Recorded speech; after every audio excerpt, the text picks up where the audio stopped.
সালাত কখন পড়া উচিত আমরা অনেক সময় উল্টা পাল্টা করে দিই। এই বিষয়টি আমি বারবার বলি আপনাদেরকে, টাইম যখন হয়ে যাবে, আপনারা হজ উমরা করতে গেছেন, কে কে হাত তুলে তো দেখে, কত মানুষ আছেন তাই না? মাশাআল্লাহ, অনেকেই গেছেন, সেখানে তো দেখে আসছেন টাইম হলেই কি দেয় আযান দেয় না, এরপরে 10 মিনিট 12 মিনিটের মধ্যে। আর ফজরের সালাতের টাইম দেয় 15 থেকে 18 মিনিট। লক্ষ লক্ষ মানুষ সেখানে জামাত হচ্ছে, সালাত হচ্ছে, আর আমাদের গুটি কয়েক মানুষ তাই সঠিক ওয়াক্তে আযানও দিতে পারি না, জামাতও করতে পারি না। শরীয়ত হলো আযান যখনই সময় হয়ে যাবে তখনই কি হবে আযান, আর 15 থেকে 20 মিনিটের মধ্যে কি হবে জামাত। এইটা হলো আউয়াল ওয়াক্তের সীমারেখা। সবারই উচিত, আমি উৎসাহিত করি যে আপনারা সালাত আউয়াল ওয়াক্তে পড়বেন। আর যারা জামাতে পড়বেন না, হয়তো মাঠে আছেন বা কোনো বাড়িতে আছেন, কোনো জায়গায় আছেন, তাদের জন্য কিন্তু 20 মিনিট না, জামাতে পড়লে 15 মিনিট অপেক্ষা। আর জামাতে না পড়লে ওয়াক্ত হয়ে যাবে, আপনার সালাত শুরু করা লাগে। জামাতের জন্য 15 মিনিট। যেমন মা বোনরা আছেন না, মা বোনরা জহরের সালাত পড়ে 3টায়, 3:30, অধিকাংশই পড়ে জহর আসর একবারে মিলায় পড়ে 5টার দিকে, 5:30 দিকে। তাদের এত কাজ, এই জন্য বাড়িতে কোনো বরকত। মা বোনদের জন্য কি মসজিদ শর্ত, জামাত শর্ত, আযান শর্ত? তারা কেন দেরি করে পড়ে? বাড়িতেই আছে, টাইম হয়ে গেছে, সালাতটা পড়ে নেবে। একজন মহিলা কিন্তু বাড়ির জন্য, পরিবারের জন্য বরকতের প্রধান এবং শ্রেষ্ঠ উৎস।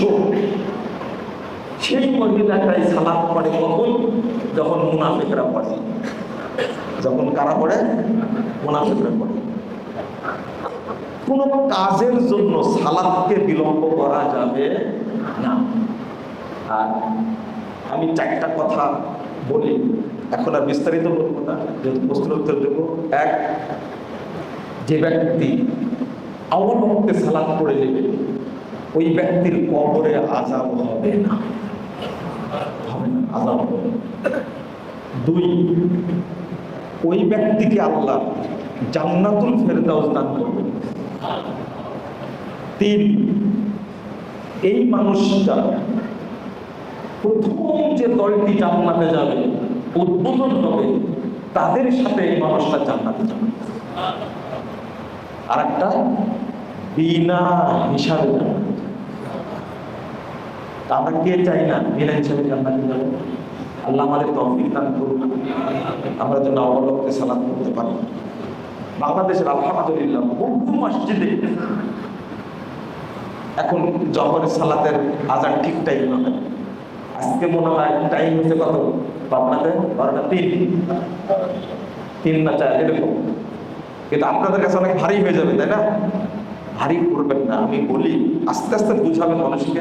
আমার খুব ভালো লাগছে, সভাপতি সাহেব বললেন যে আমাদের একটু আগেই ছিল, টাইমটা বাড়ার কারণে আমরা আবার পিছিয়ে গেছি, যা হেরফের শুরু হয়েছে, তাই না? আর একটু বললে মনে হয় একটু সুবিধা হবে। ওই চার্টে যে টাইমটা দেওয়া আছে না, আমাদের চার্টে টাইমটা দেওয়া আছে, ওই টাইমে কিন্তু টাইম হেরফের করাই আছে, ওই অনুযায়ী আযান দেবে। সর্বোচ্চ যাবে 12টা 17, আর সর্বনিম্নে আসবে আপনার 11টা 49 আসবে, মানে হেরফেরের কারণে।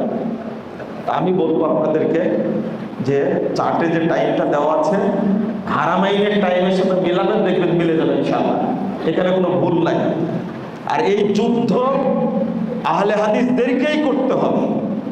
যেমন আহলে হাদিসদের সংগ্রামের কারণে দীর্ঘ 54 বছর যাবত চলছিল ইফতারের সময় 5 মিনিট টাইম যোগ করে আযান দেওয়া। অবশেষে এই সংগ্রামটা সফল হয়েছে কিনা? হয়নি? আলহামদুলিল্লাহ বলেন, আলহামদুলিল্লাহ। লাগুক, সময় লাগুক, কিন্তু পরিশ্রম করতে হবে আমাদেরকে। আজকে কিছু কিছু মোল্লা না করলেও সারা দেশে কিন্তু যখনই টাইম হয়, সূর্যাস্ত যায়, তখনই আজান হয়ে যায়, আলহামদুলিল্লাহ। কিন্তু ইতিমধ্যে বহু ইমাম গ্রেফতার হয়েছে, মসজিদ ভেঙে দিয়েছে। কিন্তু আহলে হাদিসরা আহলে হাদিসের জায়গায় আছে, তাই না? আহলে হাদিস কঠিন জিনিস। কিন্তু আমি আর বলতে চাচ্ছি না, এতটুকুই আমরা চাইবো আপনাদের কাছে, আপনারা সবাই সহনশীল হবেন এবং টাইমটা আগায় নিয়ে আসবেন। আল্লাহ বলছেন, ওয়া'মুর আহলাকা বিস-সালাতি ওয়াসতাবির আলাইহা লা নাসআলুকা রিজকা নাহনু নারযুকুক। তুমি পরিবারকে, পরিজনকে সালাতের নির্দেশ দাও, নিজেও সালাতের উপরে প্রতিষ্ঠিত থাকো। তারপরে আল্লাহ বলছেন, আমরা তোমার কাছে খাবার চাই না, আমরাই খাবার দিই। খাবারের সাথে কি সম্পর্ক? সালাতের সম্পর্ক। প্রত্যেকটা মানুষ সালাত দেরি করে রুজির কামানোর কারণে, কাজের জন্য, ডিউটির জন্য। এটা কখনোই হতে পারে না।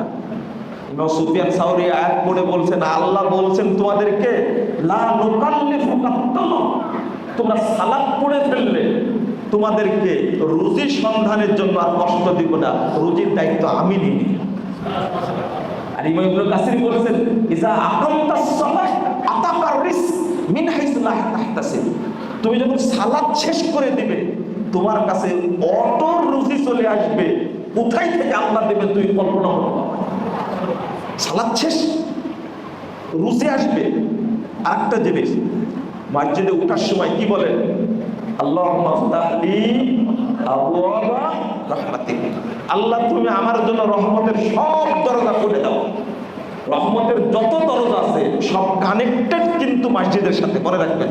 যে মসজিদে আসে না তার জন্য রহমতের দরজা আল্লাহ খুলে দেন না। তো আপনি টাইম হয়ে গেছে, সালাত না পড়ে যত কাজ করবেন কোনো কাজে বরকত হবে না, কারণ দরজাই তো খোলা হয়নি। আগে দরজা খুলবেন, তারপরে রহমত বরকত হবে। যখন আপনি বের হন মসজিদ থেকে, কি বলেন? আল্লাহুম্মা ইন্নী আসআলুকা মিন ফাজলিক। আল্লাহ তোমার কাছে তোমার অনুগ্রহ এইটা নেবা। তারপর হয়ে গেছে সালাত, তুমি আমাকে বরকত দাও, রহমত দাও, সাকিনা দান করো। আল্লাহ কি বলছেন? ইদা কাদাইতুমুস সালাহ ফান্তাশিরু ফিল আরদ ওয়াবতাগু মিন ফাজলিল্লাহ। সালাত শেষ করেছো, জমিনে ছড়িয়ে পড়ো, আল্লাহর রহমত খুঁজো। ওই যে দোয়া করে মিন ফাজলিক, আল্লাহ বলছেন ওয়াবতাগু মিন ফাজলিল্লাহ। সালাত না পড়া পর্যন্ত রহমত, বরকত কোনো কিছুই বর্ষণ হবে না। দরজাই বন্ধ আছে, খুলবে কি করে? আল্লাহ তুমি আমাদের বোঝার তৌফিক দান করো, আমিন।